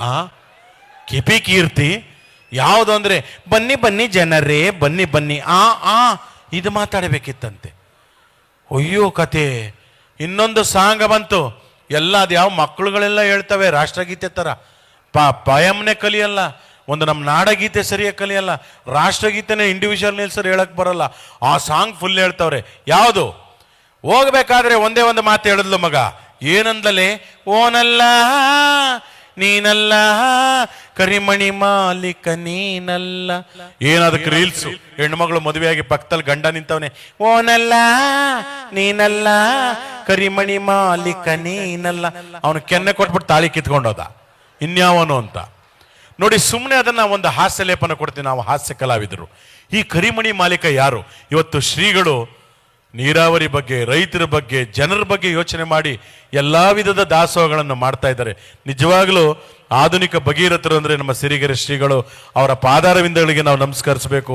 ಪ್ರಕೃತಿಯನ್ನ ಕಾಪಾಡೋದು, ಜನಕ್ಕೆ ಉಪಯೋಗ ಆಗೋದನ್ನ ಅವರ ಮಟ್ಟದಿಂದ ಸರ್ಕಾರ ಮಾಡೋ ಕೆಲಸ ಮಾಡ್ತಾ ಇದ್ದಾರೆ. ಇವತ್ತು ನ್ಯೂಸ್ಗಳಲ್ಲಿ, ಕೆಲವೊಂದು ನ್ಯೂಸಲ್ಲಿ ಯಾವುದು ಇದೇ ದೊಡ್ಡ ವಿಷಯ. ಈ ಕರಿಮಣಿ ಮಾಲೀಕ ಯಾರು? ಇಡೀ ರಾಜ್ಯವೇ ಹುಡುಕ್ತಾ ಇದೆ. ರೈತರ ಸಮಸ್ಯೆ ಬಿಟ್ಟುಬಿಡಿ, ನೀರಿನ ಸಮಸ್ಯೆ ಬಿಟ್ಟುಬಿಡಿ, ಹಾಸ್ಪಿಟಲ್ ಸಮಸ್ಯೆ ಬಿಟ್ಟುಬಿಡಿ, ಇದೇ ನ್ಯೂಸು. ಈ ಕರಿಮಣಿ ಮಾಲೀಕ ಯಾರು? ಎಲ್ಲ ಅದನ್ನೇ ನೋಡ್ತಾವ್ರೆ. ಯಾರು ಯಾರು ಗೊತ್ತಿಲ್ಲ. ಅದಕ್ಕೊಂದು ಮೈಕ್, ಒಂದು ಕ್ಯಾಮ್ರಾ. ಬನ್ನಿ ಈಗ ಕರಿಮಣಿ ಮಾಲೀಕ ಯಾರು ಅಂತ ಕೇಳೋಣ. ನಮ್ಮ ಸನ್ಮಾನ್ಯ ಮಾಜಿ ಮುಖ್ಯಮಂತ್ರಿಗಳು ಎಚ್ ಡಿ ಕುಮಾರಸ್ವಾಮಿ ಅವರಿದ್ದಾರೆ. ಅವರ ಹಾಲಿ ಕೇಂದ್ರ ಸಚಿವರು. ಕುಮಾರಸ್ವಾಮಿ ಅವರೇ, ಕರಿಮಣಿ ಮಾಲೀಕ ಯಾರು ಅಂದ್ರು. ಅದಕ್ಕೆ ಅವರು ಏನು ಹೇಳ್ಬೋದು ನೋಡಿ. ನೋಡಿ ಬ್ರದರ್, ಇತ್ತೀಚಿನ ವರ್ತಮಾನಗಳ ಪ್ರಕಾರ ಈ ಕರಿಮಣಿಗಳ ಸವಾಸಕ್ಕೆ ಹೋಗಬಾರದು. ಇತ್ತೀಚಿನ ದಿನಗಳಲ್ಲಿ ಈ ಕರಿಮಣಿಗಳ ಸವಾಸ ಮಾಡಿ ಕೆಲವರು ಜೈಲಿಗೆ ಹೋಗಿದ್ದು ಉಂಟು. ದಯವಿಟ್ಟು ಈ ವಿಷಯಗಳನ್ನು ನನ್ನ ಮುಂದೆ ಪ್ರಸ್ತಾಪ ಮಾಡಬೇಡಿ. ಕರಿಮಣಿ ಮಾಲೀಕ ಯಾರಿರ್ಬೋದು? ಇವತ್ತು ನಮ್ಮ ಸರ್ಕಾರ ರಾಜ್ಯದಲ್ಲಿ ಇಲ್ಲ, ನಮ್ಮದು ಕೇಂದ್ರ ಸರ್ಕಾರ. ದಯವಿಟ್ಟು ಸಿದ್ದರಾಮಣ್ಣವರು ಒಂದು ಫಂಡ್ ಕೊಟ್ಟರು, ಅಂಕಿಅಂಶಗಳನ್ನು ಕೋಟಿ, ಲಕ್ಷ, ಸಾವಿರ, 100 ಪೈಸೆಗಳ ಕರೆಕ್ಟಾಗಿ ಹೇಳ್ತಾರೆ. ದಯವಿಟ್ಟು ಅವ್ರನ್ನೋ ಕೇಳಿ. ನನಗೂ ಇದಕ್ಕೂ ಸಂಬಂಧ ಇಲ್ಲ, ನಾನು ಡೆಲ್ಲಿಗೆ ಹೋಗಬೇಕು, ನಿಖಿಲ್ ಬನ್ನಿಯಪ್ಪ ಹೋಗೋಣ ಅಂತ ಹೊಟ್ಟೋಗ್ಬಿಟ್ರು. ಇವರು ಸುಮ್ಮನೆ ಇರ್ತಾರಾ? ಮೈ ಕತ್ಕೊಂಡು ಸೀದಾ ಹೋದ್ರು. ಬನ್ನಿ, ಕುಮಾರಸ್ವಾಮಿ ಅವ್ರಿಗೂ ಗೊತ್ತಿರುವಂತೆ ಕರಿಮಣಿ ಮಾಲೀಕ ಯಾರು ಅಂತ. ಬನ್ನಿ, ಇಂದಿನ ಮುಖ್ಯಮಂತ್ರಿಗಳು ಸಿದ್ದರಾಮಯ್ಯನವರು ಬರ್ತಾ ಇದ್ದಾರೆ, ಅವ್ರನ್ನೇ ಕೇಳ್ತಾ ಇದ್ವಿ. ಸಿದ್ದರಾಮಯ್ಯನವರೇ, ಈ ಕರಿಮಣಿ ಮಾಲೀಕ ಯಾರು ಅಂದ್ರು. ಏಯ್ ಒಡೆರಿ ಕಪಾಲ್ಕ ಅವನಿಗೆ, ಕಳ್ಸಾಚೆಗ ಅವನ್ನ. ಏನಯ್ಯ ನಿನ್ ಪ್ರಶ್ನೆ? ಕರಿಮಣಿ ಮಾಲೀಕ ಅಲ್ಲ ರೀ. ರಾಜ್ಯದಲ್ಲಿ ರೈತರ ಸಮಸ್ಯೆಗಳಿದೆ, ನೀರಾವರಿ ಸಮಸ್ಯೆಗಳಿದೆ, ಬೇಕಾದಷ್ಟು ಆರ್ಥಿಕ ಮುಗ್ಗಟ್ಟಿದೆ. ಈ ಪ್ರಶ್ನೆ ಬಿಟ್ಬಿಟ್ಟು ಕರಿಮಣಿ ಮಾಲೀಕ ಪಂಚೆ ಹಾಕ್ತೀರಾ, ಮಾಂಸ ತಿಂತೀರ, ಇದೆಲ್ಲ ಪ್ರಶ್ನೆ ಏನ್ರಿ? ನಿನಗೆ ಮದುವೆ ಆಗಿಲ್ವೇನಯ್ಯ? ಹಾಗಾದ್ರೆ ನೀನೇ ಕರಿಮಣಿ ಮಾಲೀಕ. ನಿಂದೇನಪ್ಪ ಸಮಸ್ಯೆ? ಧರ್ಮಸ್ಥಳಕ್ಕೆ ಹೋದ್ ನನ್ನ ಹೆಂಡತಿ ಬಂದೇ ಇಲ್ಲ. ನೀವು ಉಚಿತವಾಗಿ ಬಸ್ ಮಾಡಿಬಿಟ್ರಿ, ಒಳ್ಳೆ ಯೋಜನೆ ಹೆಂಗಸರಿಗೆ. ಆದ್ರೆ ಹೆಂಗಸರುಗಳು ಮನೇಲೇ ಇರ್ತಾ ಇಲ್ಲ, ಬಸ್ ಹತ್ಕೊಂಡು ಬಟ್ಟೆ ಹಾಕೊಂಡು ಹೋಯ್ತಾವ್ರೆ. ಗಂಡಸರು ಊಟ ಮಾಡಿದೆ ಕಷ್ಟ ಆಗ್ಬಿಟ್ಟೈತೆ, ಅಡುಗೆ ಮಾಡ್ಕೊಡೋರು ಇಲ್ಲ. ಏನ್ ಮಾಡೋದು ಸಿದ್ದರಾಮಯ್ಯನವರೇ? ಇಂದಿರಾ ಕ್ಯಾಂಟೀನ್ ಇಲ್ವೇನಯ್ಯ? ಹೋಗಿ 5 ರೂಪಾಯಿ ಕೊಟ್ಬಿಟ್ಟು ಊಟ ಮಾಡು. ಅಲ್ಲಪ್ಪ, ಈ ಹೆಂಗಸರು ಎಲ್ಲಿಗ್ರಿ ಹೋಗ್ತಾರೆ? ಪಾಪ ದೇವಸ್ಥಾನಗಳಿಗೆ ಹೋಯ್ತಾರೆ, ಇನ್ನೆಲ್ಲಿಗೂ ಹೋಗಲ್ಲ. ಏನಾದರೂ ಉಚಿತ ಬಸ್ ಸೇವೆನಾ ಈ ಗಂಡಸರು ಕೊಟ್ಬಿಟ್ಟಿದ್ರೆ ಎಲ್ಲ ಗೋವಾಕ್ಕೆ ಹೋಗ್ಬಿಡೋರು. ನಾವು ಸುಮಾರು 500,000 ಬಸ್ಗಳನ್ನ ಗೋವಾ ರೂಟಿಗೆ ಬಿಡಬೇಕಾಗದು. ಪಾಪ ಹೆಂಗಸರಾದಕ್ಕೆ ದೇವಸ್ಥಾನಗಳಿಗೆ ಹೋಗಿದ್ ಬರ್ತಾರೆ, ನೆಲ್ಗೂ ಹೋಗಲ್ಲ. ಆಮೇಲೆ 2,000 ರೂಪಾಯಿ ಕೊಟ್ಟಿದ್ದೀವಿ ನಾವು ಹೆಂಗಸರಿಗೆ ಅಲ್ವಾ? ಯಾರು ಲಾಸ್ಟ್ ತಿಂಗಳು ಬಂದಿಲ್ವೇ ನಮ್ಮ? ಕೇಳ್ಕೊಳ್ಳಿ, ಇಲ್ಲಿ ಮಾಯಕೊಂಡ ಶಾಸಕರವ್ರ ಕೇಳ್ಕೊಳ್ಳಿ ಅವ್ರನ್ನ. ಆ 2,000 ರೂಪಾಯಿ ಏನಾದರೂ ಗಂಡಸರು ಕೊಟ್ಬಿಟ್ಟಿದ್ರೆ ಒಂದಿನಕ್ಕೆ ಒಂದು ಫುಲ್ ಬಾಟ್ಲ್ ಹಾಕೊಂಡು ಮಲಿಕೊಂಬಿಡೋರು. ಅದಕ್ಕೆ ಎಲ್ಲ ಯೋಜನೆಗಳು ಹೆಂಗಸರಿಗೆ. ಯಾವನ ಹೋದವಲಿ ಅವನ್ನ ಕಳ್ಸಾಚೆಗ ಅವನ್ನ. ಅಲ್ಲಪ್ಪ, ಅವನ್ನ ಹೇಳ್ತಾವನೆ ಸಿದ್ದರಾಮಯ್ಯನವರೇ, ನೀವು ಬಸ್ ಭಾಗ್ಯ ಕೊಟ್ರಿ, ಕರೆಂಟ್ ಭಾಗ್ಯ ಕೊಟ್ರಿ, 2,000 ರೂಪಾಯಿ ಭಾಗ್ಯ ಕೊಟ್ರಿ, ಹಾಗೆ ನಮ್ಮ ಪಕ್ಕದ ಮನೆ ಭಾಗ್ಯನ ಕೊಟ್ಟು ಮದುವೆ ಮಾಡಿಸಿ ಅಂತ. No marriage scheme. ಈಗಲೇ ಗ್ಯಾರಂಟಿಗಳಿಗೆ ದುಡ್ಡು ದುಸ್ತರವಾಗಿದೆ. ಆದ್ರಿಂದ ನೋಡಪ್ಪ, ಈ ಕರಿಮಣಿ ಮಾಲೀಕ ನನಗೂ ಗೊತ್ತಿಲ್ಲ. ನೋಡಿ, ಅಲ್ಲಿ ಸನ್ಮಾನ್ಯ ಯಡಿಯೂರಪ್ಪನವ್ರು ಬರ್ತಾರೆ, ಅವ್ರು ಕೇಳಿ ಹೋಗೇನು. ಈ ಮೈಕ್ ಎತ್ಕೊಂಡು ಸುಮ್ಮನೆ ಇರ್ತಾರ? ಕುಮಾರಣ್ಣವ್ರು ಹೇಳಿಲ್ಲ, ಸಿದ್ದರಾಮಣ್ಣವ್ರು ಹೇಳಿಲ್ಲ. ಈಗ ಮುಂದಿನ ಪ್ರಶ್ನೆ ನಮ್ಮ ಮಾಜಿ ಮುಖ್ಯಮಂತ್ರಿಗಳು BS ಯಡಿಯೂರಪ್ಪನವ್ರ ಹತ್ರ ಹೋಗ್ತಾ ಇದೀವಿ. ಸರ್, ನೀವೇ ಹೇಳಿ, ಕರಿಮಣಿ ಮಾಲೀಕ ಯಾರು? ಬಂಧುಗಳೇ, ನಮ್ಮ ಅಪ್ಪನಾಡೆ ಗೊತ್ತಿಲ್ಲ ಸ್ವಾಮಿ, ಯಾರಿಗೆ ಕರಿಮಣಿ ಮಾಲೀಕ? ನಮಗೆ ವಯಸ್ಸಾಗಿದೆ, ಒಳ್ಳೆ ರಾಜಕಾರಣ ಮಾಡಿ ನಿವೃತ್ತಿ ಅಂಚಿನಲ್ಲಿದ್ದೇವೆ. ನಮ್ಮ ಮುಂದೆ ಬಂದು ಕರಿಮಣಿ ಬೆಳಿಮಣಿ ಅಂತ ಕೇಳ್ತಾರೆ, ನಾಚಿಕೆ ಆಗೋದಿಲ್ವೇನೋ? ಯಾರೇ ನಿಮ್ಮನ್ನು ಕಳಿಸಿದ್ದು? ಸರ್, ಹೌದಾವಲಿಯ? ಯಾರು ಹೌದಾವಲಿಯ? ಬಾಯಿ ಮುಚ್ಕೊಂಡು ಕೂತ್ಕೊಳ್ರಿ. ನಾನು ಹೌದಾವಲಿ ಅಲ್ಲ ಸ್ವಾಮಿ, ರಾಜಾವಲಿ, ರಾಜಾವಲಿ, ರಾಜಾವಲಿ. ಈಗ ಚಪ್ಪಾಳೆ ಕೊಟ್ರೆ ಪ್ರಯೋಜನ ಇಲ್ಲ, ಮುಂದಿನ ದಿನಗಳು ಸ್ವಲ್ಪ ಜೋರಾಗಿ ಕೊಡಿ. ಅದು ಬಹಳ ಸಂತೋಷ ಆಗ್ತಾ ಇದೆ. ಎಲ್ಲರಿಗೂ ನಮಸ್ಕಾರ. ಶ್ರೀಗಳ ಪಾದಾರವಿಂದ ನನ್ನ ನಮಸ್ಕಾರಗಳನ್ನು ತಿಳಿಸ್ತಾ ನನ್ನ ಮಾತೆಲ್ಲ ಮುಕ್ತಾಯ ಮಾಡ್ತಾ ಇದ್ದೀನಿ. ಯಾರಿಗೆ ಕರಿಮಣಿ ಹಾಕ್ತಾರೆ ಈ ಕಾಲದಲ್ಲಿ? ಎಲ್ಲ ಗೋಲ್ಡ್ ಚೈನ್ ಹಾಕೊಂಡು ಓಡಾಡ್ತಾರೆ. ಅದರಿಂದ ಅದಕ್ಕೂ ನಮಗೂ ಸಂಬಂಧ ಇಲ್ಲ ಸ್ವಾಮಿ. ಬೇರೆ ಯಾರನ್ನಾದ್ರೂ ಕೇಳ್ಕೊಳ್ಳಿ. ಎಲ್ಲರೂ ನಮಸ್ಕಾರ, ತಾಯಿ ನಮಸ್ಕಾರ, ಮಕ್ಕಳು ನಮಸ್ಕಾರ. ಅಂತೂ ಇಂತೂ ಅದು ಯಾವುದೋ ಒಂದು ಹೋಟೆಲ್ನಲ್ಲಿ ಸಿಕ್ಬಿಟ್ಟ. ಯಾರು? ಕರಿಮಣಿ ಮಾಲೀಕ ರಾವಲ್ಲ ಅಂತ ಒಂದು ಸಾಂಗ್ ಬಂದ್ಬಿಡ್ತು. ಅದಕ್ಕೆ ರೀಲ್ಸು ಒಂದು ಒಳ್ಳೆ ಕಾರ್ಯಕ್ರಮ. ನನಗೆ ಹೇಳಿದ್ರು, ಸರ್ ಪ್ರಕೃತಿ ಬಗ್ಗೆ ಮಾಡಿ ಅಂತ. ನಾನು ಹಲವಾರು ಧ್ವನಿಗಳಲ್ಲಿ ಪ್ರಕೃತಿ ಉಳಿಸಿ, ಕಾರ್ಖಾನೆ ರಾಸಾಯನಿಕ ನೀರುಗಳು ಇವೆಲ್ಲ ಸಮುದ್ರ ಸೇರಬಾರ್ದು ಅಂತೆಲ್ಲ ಮಾಡಿದೆ. ಎಷ್ಟು ಜನ ನೋಡಿದ್ದಾರೆ ಗೊತ್ತಾ? ಒಂದು 300-400 ಜನ ನೋಡವ್ರೆ. ಅದೇ ಏನಾದರೂ ಬೇರೆ ಥರ ರೀಲ್ಸ್ ಮಾಡಿಬಿಟ್ರೆ, ಅದ್ಯಾರೋ ಶರ್ಟ್ ಹರ್ಕೊಂಡ್ರು, ಬಟ್ಟೆ ಹರ್ಕೊಂಡ್ರು, ಬಟ್ಟೆ ಕಳ್ಸಿದ್ರು ಅಂದರೆ ಕೋಟಿ ನೋಡ್ತಾರೆ ರೀ ಅನ್ನ. ಅದರಿಂದ ಉಪಯೋಗ ಇದೆಯಾ? ನೋಡಿ, ಯಾವ್ದು ಕಡೆ ಆಕರ್ಷಿತರಾಗ್ತಾ ಇದ್ದೇವೆ ನಾವು. ಒಳ್ಳೇದಕ್ಕೆ ದಯವಿಟ್ಟು ನಮ್ಮ ಉಳಿವಿಕೆಗೆ, ನಮ್ಮ ಭೂಮಿಗೆ, ನಮ್ಮ ಪರಿಸರಕ್ಕೆ ದಯವಿಟ್ಟು ಒತ್ತು ಕೊಡಿ. ಆ ಥರದ ರೀಲ್ಸ್ಗಳನ್ನ ಹೆಚ್ಚೆಚ್ಚು ಮಾಡಿ ನೀವು ಅಂತ ಹೇಳ್ತಾ, ಈಗಂತೂ ಇಂತೂ ಸಿಕ್ಬಿಟ್ಟ ಯಾರು? ರಾಹುಲ್ಲ. ಅದು ಎಲ್ಲಿ? ಅದು ಯಾರೋ ಹೋಟ್ಲು. ಆಹಾ, ಒನ್ ಮೋರ್ ಅನ್ಬೇಕು ನೀವು. ಛಟಾಪಟ. ಈ ಕರಿಮಣಿ ಮಾಲೀಕ ಯಾರು ಹೇಳಮ್ಮ? ಕರಿಮಣಿ ಮಾಲೀಕ ರಾಹುಲ್ಲ. ಸಿಕ್ಬಿಟ್ಟ. ಅದಕ್ಕೂ ಒಂದು ಮೈಕು, ಒಂದು ಮೈಕ್ ತಗೊಂಡ್ರು, ಕ್ಯಾಮ್ರಾ. ಇಡೀ ರಾಜ್ಯವೇ ಖುಷಿ ಪಡೆಯುವ ವಿಚಾರ ಇನ್ಯಾವುದೂ ಇಲ್ಲ. ಇದೆ ಯಾವುದು? ಕರಿಮಣಿ ಮಾಲೀಕ ಸಿಕ್ಬಿಟ್ಟಿದ್ದಾನೆ, ಇವನು ರಾಹುಲ್ಲ ಅಂತ. ಬನ್ನಿ, ಈಗ ಇದ್ರ ಬಗ್ಗೆ ಹಂಚ್ಕೊಳ್ಳೋದಕ್ಕೆ ಬರ್ತಾ ಇದ್ದಾರೆ ನಮ್ಮ ಚಾಮರಾಜಪೇಟೆ ಜಮೀರ್ ಅಹಮದ್ ಖಾನ್ ಅವರು, ಅಜ್ಜುಮಂತ್ರಿಗಳು. ಚಾಮರಾಜಪೇಟೆ ಜಮೀರ್ ಅಹಮದ್ ಖಾನ್ ಅವರೇ, ಶಾಸಕರೇ, ನೀವ್ ಹೇಳಿ, ಈ ಕರಿಮಣಿ ಮಾಲೀಕ ಸಿಕ್ಬಿಟ್ಟಿದ್ದಾನೆ, ಇದ್ರ ಬಗ್ಗೆ ನಿಮ್ಮ ಅಭಿಪ್ರಾಯ? ಕಂಜಾಜಲೇಶನ್. ಅಬ್ಬಬ್ಬ, ಲಾಟ್ರಿ ಏನ್ ಸರ್ ಇದು? ಕರೀದು ಮಾಲೀಕ ಸಿಕ್ಬಿಟ್ಟಿದ್ದಾನ್ರಿ.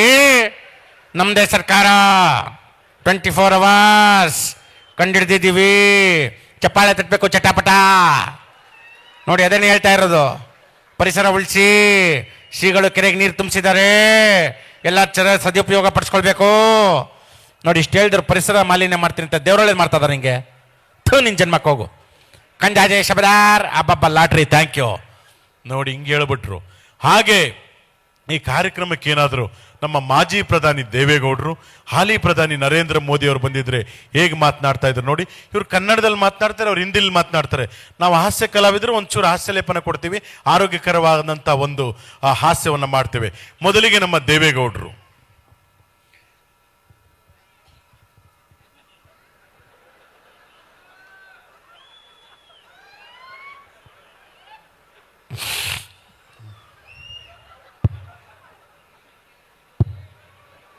ಸೌಂಡ್ ಕೊಟ್ಟಿದ್ರೇನ್ರಿ? ಈ ದೇವೇಗೌಡ ಹುಟ್ಟು ಹೋರಾಟಗಾರ. ರಾಜ್ಯದ ವಿಷಯ, ನಾಡಿನ ವಿಷಯ ಬಂದರೆ ನಿದ್ದೆ ಮಾಡಲ್ಲ. ಮೈಂಡ್ ಇಟ್ಟು. ಅಣ್ಣ, ಪಿಜ್ಜಾ ಬರ್ಗರ್ ತಿನ್ಬೇಕಂತೆ. ಯಾರಿದು nonsense? Get lost idiot. What rubbish you are talking? ಯಾರಿದು? ಒಬ್ಬ ಮಾಜಿ ಪ್ರಧಾನಿಗೆ ಪಿಜ್ಜಾ ಬರ್ಗರ್ ತಿನ್ನಿ ಅಂತ ಹೇಳ್ತಾ ಇದ್ದಾರೆ. ಯಾರೊಬ್ಬರು ಬೇಜಾರು ಮಾಡ್ಕೋಬೇಡಿ. ಪಿಜ್ಜಾ ಬರ್ಗರ್ ಹೇಗಿರುತ್ತೆ? ಖಾಲಿ ದೋಸೆ ಮೇಲೆ ನಾಯಿ ವಾಂತಿ ಮಾಡ್ದಂಗೆ ಇರುತ್ತೆ.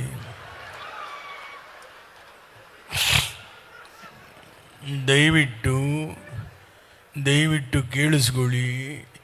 ಜಂಕ್ ಫುಡ್ ತಿನ್ನಬೇಡಿ, ರಾಗಿ ಮುದ್ದೆ ತಿನ್ನಿ. ದೇಹಕ್ಕೆ ತಂಪು, ತೋಳಿಗೆ ಬಲ. ಕೇಳಿಸ್ಕೊಳ್ರಿ, ನಮ್ಮ ಕಾಲದಲ್ಲಿ ರಾಗಿ ಮುದ್ದೆ ತಿಂದೊಬ್ಬ ಮನುಷ್ಯ 20 ವರ್ಷಕ್ಕೂ ಫಿಗರ್, 50 ವರ್ಷಕ್ಕೂ ಫಿಗರ್. ತುಮಕೂರಿನ ಸಿದ್ಧಗಂಗಾ ಶ್ರೀಗಳು ರಾಗಿ ಪದಾರ್ಥ ತಿಂದು 111 ವರ್ಷ ಬದುಕಿದ್ರು. ಅವ್ರಿಗೊಂದು ಚಪ್ಪಾಳಿ ತಟ್ಟಬಹುದು. ದಯವಿಟ್ಟು ಕೇಳಿಸ್ಕೊಳ್ಳಿ.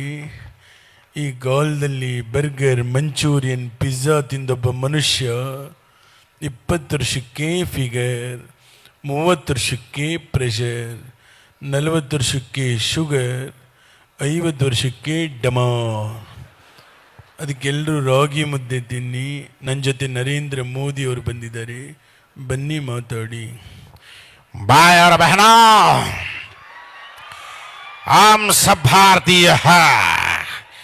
भाई और बहनों, भारत देश में भाषा अनेक, धर्म अनेक, भारत एक. एक भारत श्रेष्ठ भारत, एक भारत स्वच्छ भारत, सबका साथ, सबका विकास. देवेगौड़ा जी. ನಮ್ಮ ಅಪ್ಪನಾಣಿ ಹಿಂದಿ ಅರ್ಥ ಆಗಿಲ್ಲ.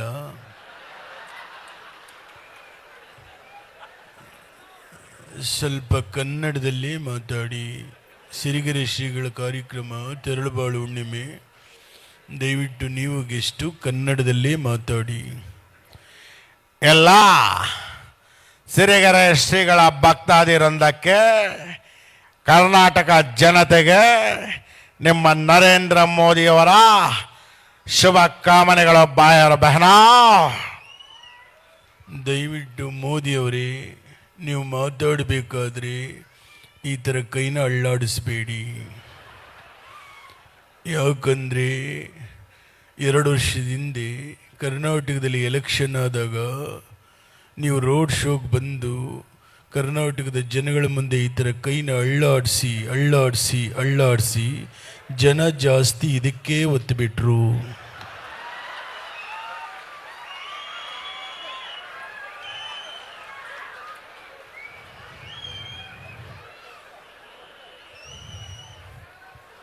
ದಯವಿಟ್ಟು ನೆಕ್ಸ್ಟ್ ಟೈಮ್ ಎಲೆಕ್ಷನಲ್ಲಿ ನೀವು ರೋಡ್ ಶೋಗೆ ಬಂದರೆ ಈ ಥರ ಕೈನ ಅಳ್ಳಾಡಿಸ್ದೆ ಈ ಕೈನಲ್ಲಿ ಒಂದು ಹೂವು ಹಿಡ್ಕೊಂಡು ಅಳ್ಳಾಡಿಸಿ.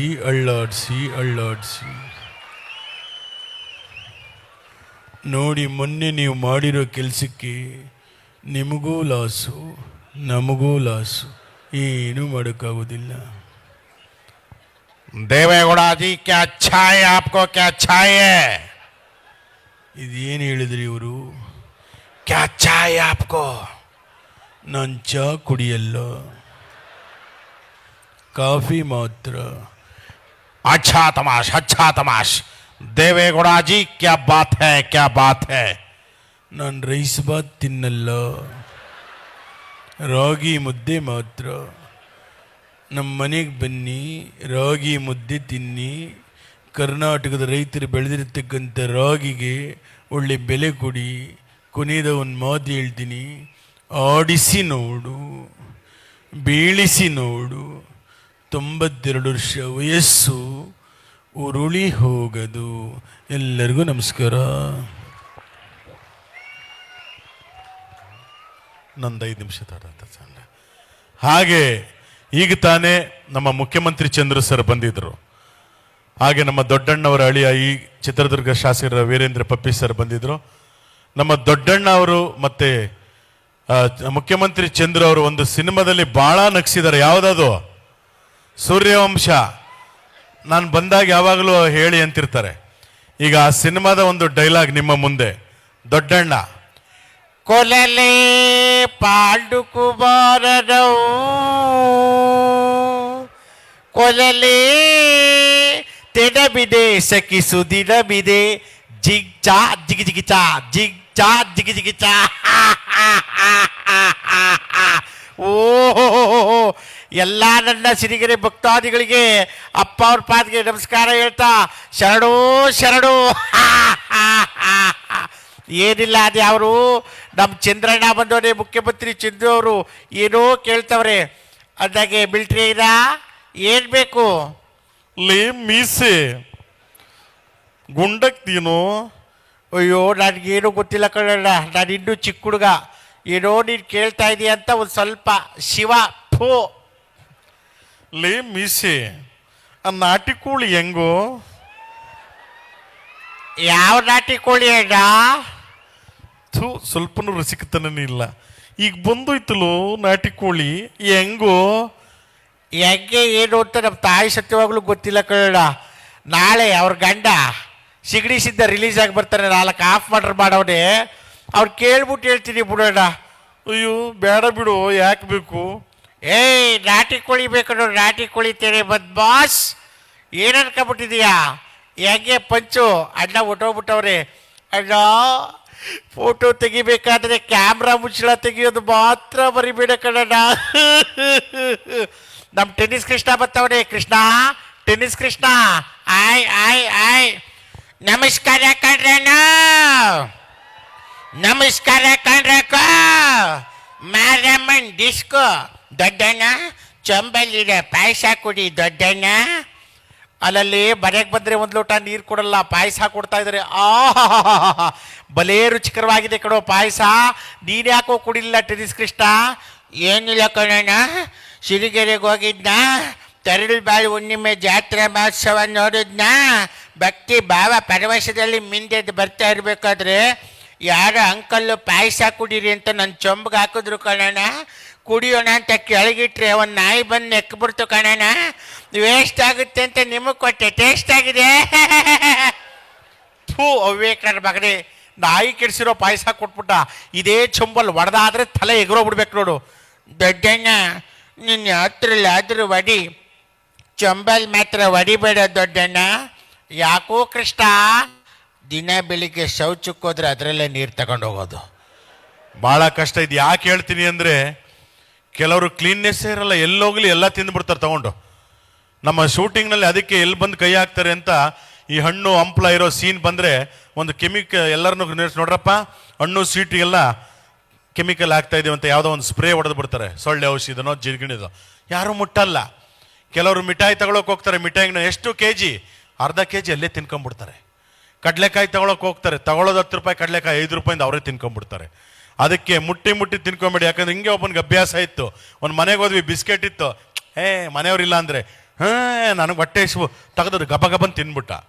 ಅವ್ರ ಮನೆ ನಾಯಿ ಒಂದೇ ಸಮ ಬೊಗಳ್ತಾ ಇದೆ. ಯಾಕೆ ಅಂದರೆ ಪಾಪ ಅವ್ರು ನಾಯಿ ಬಿಸ್ಕೆಟ್ ಇಟ್ಟಿದ್ರು ಅಲ್ಲಿ. ನೋಡೋದು ಬೇಡವೆ, ಈ ಥರ ಆಗತ್ವೆ. ಇರಲಿ. ಹಾಗೆ ನಮ್ಮ ರೆಬಲ್ ಸ್ಟಾರ್ ಅಂಬರೀಷ್ ಅವರ ಒಂದು ಧ್ವನಿ, ಇನ್ನೂ ಕಾರ್ಯಕ್ರಮಗಳಿರೋದ್ರಿಂದ ಒಂದು 4-5 ಜನ ಹಿರಿಯ ನಟರ ಧ್ವನಿಗಳು ನಿಮ್ಮ ಮುಂದೆ. ನಮ್ಮ ಮಂಡ್ಯದ ಗಂಡು ರೆಬಲ್ ಸ್ಟಾರ್ ಅಂಬರೀಷ್ ಅವರ ಒಂದು ಧ್ವನಿ. ಇಲ್ಲ, ಚಾನ್ಸೇ ಇಲ್ಲ, ನೋ ವೇ. ಅದಕ್ಕೆ ಹೇಳೋದು, ನಮಗೆ ಯಾವತ್ತೂ ಅಷ್ಟೇ, ನಿಮಗೆ ಗೊತ್ತಿರಬೇಕು, ನಾವೇನೇ ಮಾಡಿದ್ರೆ ಆಡಂಬರದ ಜೀವನ ಮಾಡ್ತೀವಿ. 4 ತಿಳಿ ಹೇಳಿ ಬುದ್ಧಿ ಹೇಳೋರಂದ್ರೆ ನಮ್ಮ ಧರ್ಮಾಧೀಶರು, ಮಠಾಧೀಶರು. ಇವತ್ತಿಂಥ ದಾಸೋಹದ ಜೊತೆಗೆ ನಮಗೆ ನೀರು ಬೇಕು, ಅನ್ನ ಬೇಕು, ವಿದ್ಯೆ ಬೇಕು ಅಂತ ಕೇಳೋ ಸ್ವಾಮೀಜಿಗಳು ಇಂಥವ್ರು ಇರೋದ್ರಿಂದಲೇ ನಾವೆಲ್ಲ ಚೆನ್ನಾಗಿರೋದು. ಆದ್ದರಿಂದ ನಿಮ್ಮೆಲ್ಲರ ಚಪ್ಪಾಳೆ ನಮಗೆಲ್ಲ ಶ್ರೀಗಳ ಪಾದಾರವಿಂದ. ಯಾವ ನಾವು ಸೈಡಲ್ಲಿ ಮಾತಾಡೋನು, ಆಯ್ತು ಬರ್ತೀನಿ ಇರಪ್ಪ. ಅವನು ಹೇಳ್ತಾವನೆ, ನಿಮ್ಮ ಕುಚುಕು ಗೆಳೆಯ ವಿಷ್ಣುವರ್ಧನ್ ಅವ್ರು ಕಳಿಸಿ ಅಂತ. ಬರ್ಬೇಕಾ ಬೇಡವಾ? ವಿಷ್ಣುವರ್ಧನ್ ಬರ್ಬೇಕಾ ಬೇಡವಾ? ಲೇ ಮುತ್ತ ಬಾರ್ಲಾ, ನನ್ನ ಕುಚುಕು ಗೆಳೆಯ, ಎಲ್ಲ ಕರೀತಾವ್ರೆ. ಬರ್ತೀನಿ, ನಮಸ್ಕಾರ. ಈಗ ನಿಮ್ಮ ಮುಂದೆ ನಮ್ಮ ಅಭಿನಯ ಭಾರ್ಗವ ಸಾಹಸ ಸಿಂಹ ಡಾಕ್ಟರ್ ವಿಷ್ಣುವರ್ಧನ್ ಅವರ ಒಂದು ಧ್ವನಿ. ಓಯ್, ನೀನು ಮಂತ್ರಿ ಆದ್ರೆ ನಾನು ರಾಜ, ರಾಜ. ನಮ್ಮಿಂದ ನೀವು, ನಿಮ್ಮಿಂದ ನಾವಲ್ಲ. ಇದು ನನ್ನ ಸಿನಿಮಾ ಡೈಲಾಗ್ ಇರ್ಬೋದು. ನಾನು ಹೇಳ್ತಾ ಇದ್ದೆ, ಈ ಕೈ ಕನ್ನಡಿಗರ ಆಸ್ತಿ, 5 ಬೆರಳಲ್ಲಿರೋದು 5 ಕೋಟಿ ಕನ್ನಡಿಗರ ಶಕ್ತಿ. ಮುಸ್ಲಿಮರು ಹೊಡೆದ್ರೆ ಎದುರಾಳು ಎದ್ದು ಬಂದದ್ದು ಚರಿತ್ರೆಯಲ್ಲಿಲ್ಲ. ಇದೆಲ್ಲ ನನ್ನ ಸಿನಿಮಾ ಡೈಲಾಗ್. ನಾವು ತೆರೆ ಮೇಲೆ ಹೀರೋಗಳಷ್ಟೇ, ಆದ್ರೆ ನಿಜವಾದ ಹೀರೋ ಯಾರು ಗೊತ್ತಾ ನಿಮ್ಗೆ? ಈ ದೇಶ ಕಾಯ್ತಾನಲ್ಲ ಯೋಧ, ಅವನು ನಮ್ಮ ನಿಜವಾದ ಹೀರೋ. ಉತ್ತಿ ಬಿತ್ತಿ ಅನ್ನ ಕೊಡ್ತಾನಲ್ಲ ರೈತ, ಅವನು ನಮ್ಮ ನಿಜವಾದ ಹೀರೋ. ಅಷ್ಟೇ ಯಾಕೆ, ನಮ್ಮನ್ನೆಲ್ಲ ಕಾಪಾಡುವಂತ ಈ ಧರ್ಮಾಧೀಶರು ನಮ್ಮ ನಿಜವಾದ ಹೀರೋ. ಎದೆ ತಟ್ಕೊಂಡೇಳಿ, ನಿಮ್ಮ ನಿಜವಾದ ಹೀರೋ ಮತ್ತೊಮ್ಮೆ ಕೇಳಿದ್ರೆ ನಮ್ಗೆ ಜನ್ಮ ಕೊಟ್ಟಂತ ತಂದೆ ತಾಯಿಗಳು, ಅವರೇ ನಮ್ಮ ನಿಜವಾದ ಹೀರೋ. ಹೀರೋಯಿನ್ ಚಪ್ಪಾಳೆ ತಟ್ಟಿದ್ರೆ ಇವ್ರಿಗೆ ಹೌಲ ಹೌಲ. ಹಾಗೇನೆ ನಮ್ಮ ಹಿರಿಯ ನಟ ಶಂಕರ್ ನಾಗ್ ಅವರ ಒಂದು ಧ್ವನಿ. ಶಂಕರ್ ನಾಗ್. ಗೀತಾಂಜಲಿ ಆಲೂಗೆನ್ನೆಗೆ ಅಂತ ಹಾಡು ಹೇಳ್ಕೊಂಡು, ನೋಡಿ ಸ್ವಾಮಿ, ನಾವಿರೋದು ಹೀಗೆ ಅಂತ ಬಂದವ್ರು ನಾವು. ಎಲ್ಲರೂ ಕೇಳ್ತಾರೆ, ಶಂಕರ್ ನಾಗ್ ಅವರೇ ನಿಮ್ಮ ಸ್ಮಾರಕ ಎಲ್ಲಿದೆ ಅಂತ. ನಾನು ಹೇಳೋದಿಷ್ಟೇ, ನೀವು ಬೆಂಗಳೂರಾಗಲಿ ಮತ್ತೊಂದು ಕಡೆ ಆಗಲಿ ನಿಮ್ಮ ಶಂಕರ್ ನಾಗ್ ಸ್ಮಾರಕ ಹುಡುಕ್ಬೇಡಿ. ನೀವು ಆಟೋ ಹತ್ತಬೇಕಾದ್ರೆ ಹಿಂದೆನ ಮುಂದೆನೋ ನನಗೋಸ್ಕರ ಇಷ್ಟು ಜಾಗ ಕೊಟ್ಟೊಂದು ಫೋಟೋ ಹಾಕಿರ್ತಾರಲ್ಲ ಆಟೋದಲ್ಲಿ, ಅದೇ ನನ್ನ ದೊಡ್ಡ ಸ್ಮಾರಕ ಅಂತ ಹೇಳ್ತಾ ನಾನು ಮಾತನ್ನ ಮುಕ್ತಾಯ ಮಾಡ್ತಾ ಇದ್ದೀನಿ. ಎಲ್ಲ ನಮಸ್ಕಾರ, ಥ್ಯಾಂಕ್ ಯು, ಬರಲಾ. ಹಾಗೇನೆ ವರ್ಣಟ ಪದ್ಮಭೂಷಣ ಗಾನ ಗಂಧರ್ವ ರಸಿಕರ ರಾಜ ಡಾಕ್ಟರ್ ರಾಜ್ಕುಮಾರ್. ಹುಟ್ಟಿದರೆ ಕನ್ನಡ ನಾಡಲಿ ಹುಟ್ಟಬೇಕು, ಮೆಟ್ಟಿದರೆ ಕನ್ನಡ ಮಣ್ಣ ಮೆಟ್ಟಬೇಕು. ಕನ್ನಡದ ನೆಲ ಚಂದ, ಜಲ ಚಂದ, ಕನ್ನಡಿಗರ ಮನಸ್ಸು ಬಹಳ ಅಂದ. ನಾವು ಯಾವ ಜನ್ಮದ ಪುಣ್ಯವೋ, ಯಾಕಂದ್ರೆ ಕರ್ನಾಟಕದಲ್ಲಿ ಇರುವಂತ ಆ ಸಂಸ್ಕೃತಿ, ಯಾವುದು ನಮ್ಮ ದೈವ ಪರಂಪರೆ, ಮಠಗಳ ಪರಂಪರೆ, ಇವೆಲ್ಲವೂ ನಮ್ಮನ್ನ ಚೆನ್ನಾಗಿ ನೋಡ್ಕೊಳ್ತಾ ಇದೆ. ಇಡೀ ಭಾರತ ದೇಶದಲ್ಲಿ ಒಂದು ಒಳ್ಳೆ ರಾಜ್ಯ ಅಂದ್ರೆ ಅದು ನಮ್ಮ ಕರ್ನಾಟಕ ಅಲ್ವೇ? ನಿಮ್ಮ ರಾಜಕುಮಾರ ಎಲ್ಲೂ ಹೋಗಿಲ್ಲ, ಇಲ್ಲೇ ಎಲ್ಲಿ ಚಪ್ಪಾಳೆ ಕೊಡ್ತಿರೋ ಅಲ್ಲಿ ಒಬ್ಬ ರಾಜಕುಮಾರ ಇರ್ತಾನೆ. ನಾನು ಹೇಳ್ತಾ ಇದ್ದೆ ಅಭಿಮಾನಿ ದೇವರುಗಳು ಅಂತ. ಈ ಅಭಿಮಾನಿ ದೇವರುಗಳು ನಮ್ಮ ಪುನೀತ್ ರಾಜ್ಕುಮಾರ್ನ ನೀವುಗಳು ದೇವರು ಅಂತ ಹೇಳಿದ್ರಲ್ಲ, ನಾವು ದೇವ್ರ ಕೆಲಸ ಮಾಡಿಲ್ಲ, ನಟನೆ ಮಾಡಿದ್ದೀವಿ ಅಷ್ಟೇ. ಆದ್ರಿಂದ ನಿಮ್ಮೆಲ್ಲರ ಚಪ್ಪಾಳೆ ನಮ್ಮ ಕನ್ನಡ ಚಿತ್ರರಂಗದ ಮೇಲಿರಲಿ ಅಂತ ಹೇಳ್ತಾ ನನ್ನ ಮಾತನ್ನ ಮುಕ್ತಾಯ ಮಾಡ್ತಾ ಇದ್ದಾರೆ. ಅಭಿಮಾನಿ ದೇವರುಗಳೇ, ಶರಣಾರ್ಥಿ. ಹಾಗೆ ನಮ್ಮ ಕನ್ನಡದ ಕಟ್ಟಾಳು ವಾಟಾಳ್ ನಾಗರಾಜ್ ಅವರ ಒಂದು ಧ್ವನಿ. ವಾಟಾಳ್ ನಾಗರಾಜ್ ಅವರು, ಕಾವೇರಿ ನಮ್ಮದು, ಕರ್ನಾಟಕ ನಮ್ಮದು, ನೀವೆಲ್ಲ ನಮ್ಮವರು, ಒಡಿರಿ ಒಂದು ಚಪ್ಪಾಳೆ. ಸಾಕು ನಿಲ್ಲಿಸಿ, ನಿಲ್ಲಿಸಲೇಬೇಕು. ನಾನು ಕರ್ನಾಟಕದಲ್ಲಿ ಕನ್ನಡಕ್ಕೋಸ್ಕರ ಒಂಟೆ ಮೆರವಣಿಗೆ ಮಾಡಿದ್ದೀನಿ, ನಾಯಿ ಮೆರವಣಿಗೆ ಮಾಡಿದ್ದೀನಿ, ಕತ್ತೆ ಮೆರವಣಿಗೆಯನ್ನು ಮಾಡಿದ್ದೀನಿ. ಯಾಕೆ? ಕರ್ನಾಟಕದಲ್ಲಿ ಕನ್ನಡ ಉಳಿಸಿ ಬೆಳೆಸಿ. ಇಲ್ಲ ಅಂತಂದ್ರೆ ನಾಳೆಯಿಂದ ಕರೆಂಟ್ ಬಂದ್, ನೀರ್ ಬಂದ್, ಆಟೋ ಬಂದ್, ಲಾರಿ ಬಂದ್, ಮೈಕ್ ಬಂದ್, ಮಾತ್ ಬಂದ್. ಬೆಳಿಗ್ಗೆ ಎದ್ರೆ 2 ಬಂದ್. ಅಣ್ಣ ಬೆಳಿಗ್ಗೆ ಎದ್ದು 2 ಬಂದ್ ಅಂದ್ರಲ್ಲ ಏನು ಹುಡುಗಾಟ ಆಡ್ತೀರೇನ್ರಿ? ಬೆಳಿಗ್ಗೆ ಎದ್ದು 2 ಬಂದ್ ಅಂತಂದ್ರೆ ಹಾಲ್ ಬಂದ್, ಪೇಪರ್ ಬಂದ್ ಅಷ್ಟೇ ನೋಡಿ. ಹಾಗೆ ನಮ್ಮ ಶಿವರಾಜ್ ಕುಮಾರ್ ಅವರ ಒಂದು ಧ್ವನಿ. ಶಿವರಾಜ್ ಕುಮಾರ್ ಅವರು ಈಗ ತಾನೇ ಕ್ಯಾನ್ಸರ್ನ ಗೆದ್ದು ಬಂದಿದ್ದಾರೆ. ಪಾಪ ಅವ್ರು ಇನ್ನೂ 100 ಕಾಲ ಚೆನ್ನಾಗಿರ್ಲಿ ಅಂತ ಹೇಳ್ತಾ ಅವರ ಒಂದು ಧ್ವನಿ. ಅಪ್ಪಾಜಿಯವರು ಯಾರು ಹೇಳೋದು ಅಭಿವೃದ್ಧಿ ಇರುತ್ತೆ 100%. ಯಾಕಂದರೆ ಇಂಥ ಕಾರ್ಯಕ್ರಮ ಬಂದಾಗ ತುಂಬಾ ಖುಷಿ ಆಗುತ್ತೆ. ನಿಮ್ಮೆಲ್ಲರ ಆಶೀರ್ವಾದದಿಂದ ಅದು ಯಾವುದೇ ಒಂದು ಬಂದರೂ ಕೂಡ ಗೆದ್ದು ಬಂದಿದ್ದೀವಿ. ಅದಕ್ಕೆ ನಿಮ್ಮ ಆಶೀರ್ವಾದನೇ ಕಾರಣ. ಅಪ್ಪು ನೆನೆಸ್ಕೊಂಡಾಗ ನನಗೊಂದು ಸಾಂಗ್ ಜ್ಞಾಪಕ ಬರುತ್ತೆ. ಅದು ಯಾವುದಪ್ಪ ಅಂದರೆ, ಬೊಂಬೆ ಹೇಳುತ್ತೈತೆ ಮತ್ತೆ ಹೇಳುತ್ತೈತೆ ಅಪ್ಪು ರಾಜಕುಮಾರ. ಇದು ನಾನು ಹೇಳಿದ್ರಲ್ಲ, ನೀವೇ ಹೇಳಿರೋದು. ಎಲ್ಲರಿಗೂ ಶುಭವಾಗಲಿ. ಶ್ರೀಗಳ ಆಶೀರ್ವಾದ ಪಡ್ಕೊಂಡು ಬೆಂಗಳೂರಿಗೆ ಹೋಗ್ತಾ ಇದ್ರಿ. ಎಲ್ಲ ನಮಸ್ಕಾರ, ಥ್ಯಾಂಕ್ ಯು. ಹಾಗೆ ನಮ್ಮ ಉಪೇಂದ್ರ ಅವರ ಒಂದು ಧ್ವನಿ. ರಿಯಲ್ ಸ್ಟಾರ್ ಉಪೇಂದ್ರ ಅವರು ನಮ್ಮ ಈ ಕಡೆ ಸ್ವಲ್ಪ ಎಲ್ಲ ಕೇಳ್ತಾ ಇದ್ದಾರೆ. ನಿಮ್ಗೋಸ್ಕರ ಹೊಸಬರದೊಂದು 2 ಡೈಲಾಗ್. ನಿಜವಾಗ್ಲೂ ಏನ್ ಹೇಳ್ಬೇಕು ಅಂತ ಗೊತ್ತಾಗ್ತಾ ಇಲ್ಲ. ಯಾವತ್ತು ತಿಳ್ಕೊಳ್ಳಿ, ಈ ಪ್ರೀತಿ ಪ್ರೇಮ ಎಲ್ಲ ಪುಸ್ತಕದ ಬದ್ದೇಕ ಅಂತ ಪ್ರೂವ್ ಆಗೋ. ಇದೆಲ್ಲ ನನ್ನ ಸಿನಿಮಾ ಡೈಲಾಗ್ ಇರ್ಬೋದು. ನಿಜವಾದ ಪ್ರೀತಿ ಪ್ರೇಮ ಅಂದ್ರೆ ಇವತ್ತು ನಮ್ಮ ತರಳಬಾಳು ಹುಣ್ಣಿಮೆ ಮಹೋತ್ಸವ, ಶ್ರೀಗಳ ಮಾತು ಕೇಳಬೇಕು, ಒಳ್ಳೊಳ್ಳೆ ಸ್ಟೇಜ್ ಪ್ರೋಗ್ರಾಮ್ಸ್ ಇದೆ ಅಂತ ಬಂದಿದ್ದೀರಲ್ಲ, ಇದು ನಿಮ್ಗಳ ನಿಜವಾದ ಲವ್ ಪ್ರೀತಿ. ಓಕೆನಾ? ಅದನ್ನ ಬಿಟ್ಟು ಒಂದು ಹುಡುಗ ಹುಡುಗಿ ಪಾರ್ಕಲ್ಲಿ ಕುತ್ಕೊಂಡ್ರೆ ಅದು ಲವ್ ಅಲ್ಲ, ಬೇರೆ. ಅದನ್ನೇ ರಕ್ತ ಕಣ್ಣೀರು ಶೈಲಿ ಹೇಳ್ತೀನಿ ಕೇಳಿ. I like it Kantha, like it. ಸಿಕ್ಕಾಬಡೆ ಇಷ್ಟಪಡೆ ಸಿಕ್ಕಾಬಡೆ ಎಲ್ಲ ಜನತೆನ ಕಾಂತ. ನನ್ನ ರಕ್ತ ಕಣ್ಣೀರು ಸಿನಿಮಾದಲ್ಲಿ ಹೇಳಿದ್ದೆ, ಇಷ್ಟು ಮ್ಯಾನ್ ಕಟ್ಕೊಂಡು ಅವಳು ಕಡೆವರೆಗೆ ಇಟ್ಕೊಂಡು ಅಳಿರೋವರೆಗೆ ಅಂತ. ದುಡ್ಡಿರ್ಬೇಕಾದ್ರೆ ದೊರೆ ಅಂತಾರೆ, ಬಾಯಲ್ಲಿ ನೊರೆ ಬರಬೇಕಾದ್ರೆ ಯಾರೋ ಹತ್ರ ಬರಲ್ಲ. Kantha I like it. Thank you. ಹಾಗೇನೆ ಚಾಲೆಂಜಿಂಗ್ ಸ್ಟಾರ್ ದರ್ಶನ್ ಅವರ ಒಂದು ಧ್ವನಿ ಕೇಳ್ತಾ ಇದ್ದಾರೆ. ಡಿ ಬಾಸ್ ಅವ್ರದ್ದು. ಒಂಚೂರು ಮಾನಿಟರ್ ವಾಲ್ಯೂಮ್. ಹಲೋ. ಆಕ್ಚುಲಿ ಒಂದೊಂದು ಮಾತು ಹೇಳ್ತಾ ಇದ್ದೀನಿ ಚಿನ್ನ, ಒಂದೊಂದು ನಿಮಿಷ ಅಮ್ಮ. ನಿಮ್ ಪ್ರೀತಿ ಅಭಿಮಾನಕ್ಕೆ ದಾಸ ಯಾವತ್ತಿದ್ರು ಕಾಸ. ಒಂದೊಂದು ಮಾತು ಹೇಳ್ತಾ ಇದ್ದೀನಿ. ಯಾವತ್ತಷ್ಟು ನನ್ನ ಸಿನಿಮಾದಲ್ಲಿದ್ದಂಥ ಡೈಲಾಗು, ಆಕಾಶದಲ್ಲಿರೋ ನಕ್ಷತ್ರ, ನೀರಲ್ಲಿರೋ ಮೀನು, ನನ್ನ ಜೊತೆ ಇರೋ ನನ್ನ ಸೆಲೆಬ್ರಿಟಿಗಳು ಯಾವತ್ತು ಬದಲಾಗಲ್ಲ. ಹೆಣ್ಮಕ್ಳು ಹಾಕೊಳ್ಳೋ ಅರ್ಶಿನ ಕುಂಕುಮನೆ ಬಾವುಟ ಮಾಡ್ಕೊಂಡಿದೀವಿ. ಅಂಥದ್ರಲ್ಲಿ ಬಾವುಟ ಮುಟ್ತಾರೆ ಬಿಡಲ್ಲ. ಹೆಣ್ಮಕ್ಳು ತಂಟಕ್ಕೆ ಬಂದ್ರೆ ಮೊಲ್ಲ ಜಿಲ್ದೆ ನುಗ್ಗೊಡಿತೀವಿ. ಎಲ್ಲರೂ ನಮಸ್ಕಾರ. ಥ್ಯಾಂಕ್ ಯು ಚಿನ್ನ, ಥ್ಯಾಂಕ್ ಯು ಅಮ್ಮ. ಹಾಗೆ ನಮ್ಮ ಕಿಚ್ಚ ಸುದೀಪ್ ಅವರ ಒಂದು ಧ್ವನಿ. ಬಿಗ್ ಬಾಸ್ ಕಿಚ್ಚ ಸುದೀಪ್ ಅವರ ಒಂದು ಧ್ವನಿ. Bigg Boss season 11. ಹುಚ್ಚ ವೆಂಕಟ್ ಮತ್ತು ವರ್ತೂರು ಸಂತೋಷ್ ಅವರೇ, ನೀವು ನಿಮ್ಮ ತಂದೆ ಬಗ್ಗೆ ಹೇಳಿ. ನಮ್ಮಪ್ಪ ಕೋಟ್ಯಾಧಿಪತಿ, ಅರ್ಥ ಆಯ್ತಾ?